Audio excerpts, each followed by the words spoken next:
এইবোৰ কথা পুলিচে কেনেকৈ গম পালে মই কেনেকৈ জানিম বছ নিশ্চয় আমাৰ মাজত কোনোবা পুলিচৰ স্পাই আছে এই স্পাইটো ধৰিব নোৱাৰিলে আমাৰ চোৰাং কাৰবাৰ শেষ ইফালে কৰ্ণ আছে মালৰ নিচান ডুবি সি থাকিলে একো প্ৰব্লেমেই নহয় কৰ্ণ নাথাকিলে কি কৰোঁ আমিতো আছো থকা নথকা একেই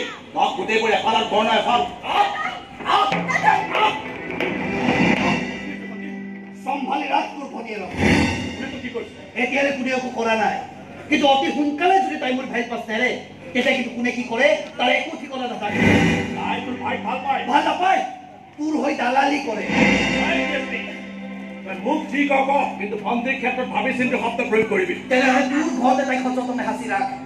তোৰ দৰে জঘন্য গুণ্ডা এটা ঘনে হৈ যায় যদি মোৰ ঘৰৰ পোৱালি বৰ সপোন দেখে তেন্তে সেই সপোন ভাঙি মই চুৰবাৰ কৰি পেলাম যদি এয়াই হয় তেতিয়াহ'লে ভাইৰকো সাৱধানে ৰাখিবি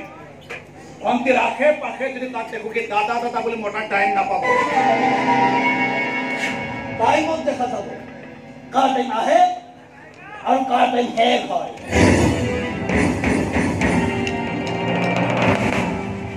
ই চালা বহুত বাঢ়ি গৈছে কি হৈ আছে দাদা বিমানক মই ভাল পাওঁ তেতিয়াতো মই এবাৰলৈ চিন্তা কৰা নাছিলো যে বিমান কাৰ ভাই কাৰ পুতে তেন্তে মোৰ ক্ষেত্ৰত বাৰে বাৰে তোৰ নামটো কিয় উচ্চাৰণ হৈ আছে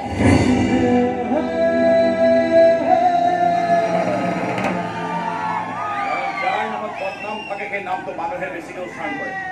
এইবুলিতো চিন্তা নকৰিবি বিমানতকৈ বহুত ভাল ল'ৰাৰ লগত তোক মই বিয়া পাতি দিম বেলেগ কাৰোৰে লগত বিয়াত নবহো মই তেনেকৈ ক'লে নহ'ব নহয়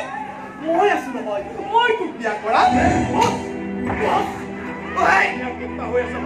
কুত্তা হৈ থাকিবি ডিঙিলৈকে জঁপিয়াবি ডিঙি কাটি পেলাই